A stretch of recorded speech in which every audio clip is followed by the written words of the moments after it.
Bonjour, alors aujourd'hui on va se poser une question. Est-ce qu'un site web peut être plus qu'une simple galerie en ligne? Est-ce qu'il peut devenir un véritable musée numérique, une archive pensée pour l'éternité? On va déconstruire un projet qui fait exactement ça, en transformant le web en un gardien du patrimoine artistique. La mosaïque est l'art de l'éternité. Cette phrase, elle est posée là, dès le début du projet. Et ce n'est pas juste une jolie formule, non, c'est la clé de tout. Ça nous dit tout de suite que l'objectif, ce n'est pas de simplement montrer des œuvres, c'est de construire un héritage numérique aussi solide, aussi durable que la pierre elle-même. Allez, première partie, plus qu'un site web. On va voir tout de suite ce qui distingue ce projet d'un simple portfolio. Parce que là, l'intention, ce n'est pas du tout de vendre, c'est de préserver. Et cette distinction, elle est absolument fondamentale pour tout ce qui suit. Au cœur de cette réussite, il y a une alchimie, une rencontre. D'un côté, on a Nelly Charamanac, une artiste avec plus de 40 ans de métier. De l'autre, Louis Rouanet, le développeur qui a su traduire cette vision artistique en une architecture numérique à la fois hyper solide et pleine de poésie. Pour bien comprendre la différence, regardez cette comparaison. À gauche, c'est le portfolio classique. En gros, c'est une boutique. Le but, c'est de vendre. Et puis, à droite, on a l'archive Lélie Mosaïque. Et là, c'est un musée. L'objectif, c'est de documenter, de préserver un savoir-faire et surtout d'inviter à l'étude. On passe vraiment de l'e-commerce à la conservation d'un patrimoine. Deuxième partie, concevoir pour l'art. Maintenant, on plonge dans le design. Comment est-ce qu'on crée une expérience qui ne fait pas que montrer l'art, mais qui arrive à le sublimer?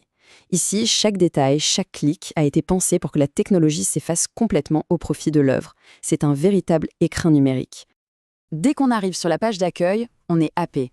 Il n'y a pas de texte, pas de menu, non, juste un carrousel en plein écran qui nous plonge au cœur de la matière, des tesselles. L'expérience est presque physique. Et cette palette de couleurs, ces verts, ces tons crème, on sent la pierre, la terre, le design nous fait quasiment toucher la mosaïque du doigt avant même de l'avoir vue en détail. C'est très fort. Alors, la galerie, c'est le cœur du réacteur. Et ce qui est génial, c'est qu'elle nous force à changer nos habitudes. Fini le scroll infini qu'on voit partout, ici on est guidé comme dans un musée. On choisit une salle thématique, on s'approche d'une œuvre et là, on peut zoomer à un niveau de détail mais stupéfiant.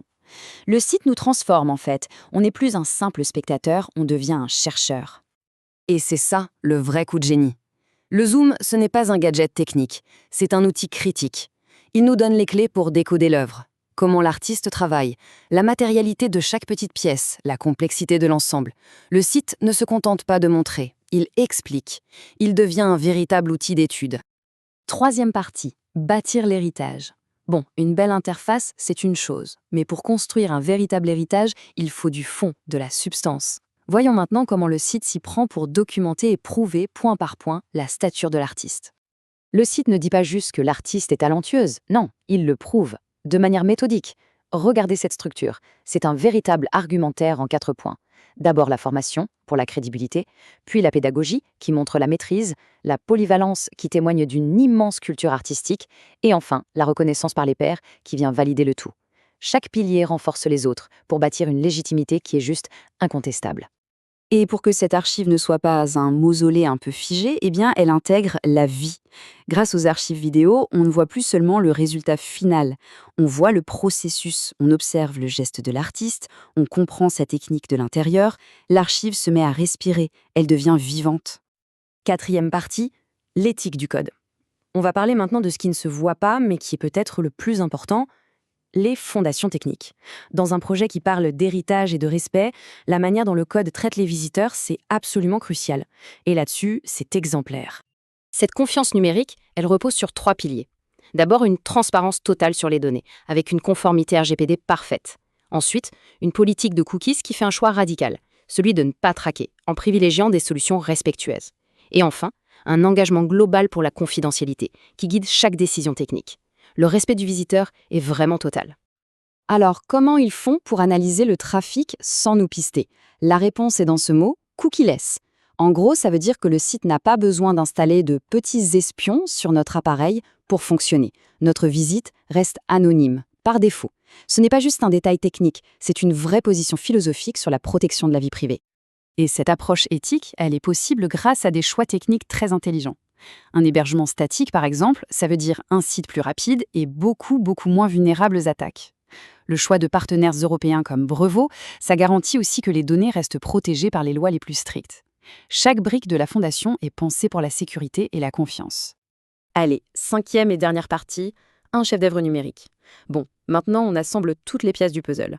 Comment est-ce que le design, le contenu et l'éthique s'unissent pour faire de ce site bien plus qu'un simple site, mais un véritable chef-d'œuvre digital?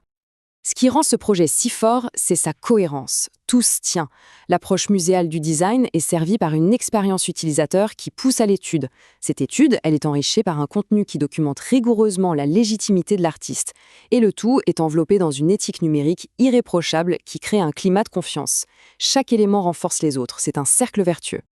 Mais l'impact de ce site, il va bien au-delà de l'artiste elle-même. En traitant la mosaïque avec une rigueur et un respect qu'on réserve normalement à la peinture ou à la sculpture, il accomplit une mission beaucoup plus grande. Il élève la perception de tout un art. Il le fait passer d'artisanat décoratif à art majeur. Et ça, c'est une véritable déclaration culturelle. Finalement, tout peut se résumer à cette idée, une véritable archive patrimoniale vivante.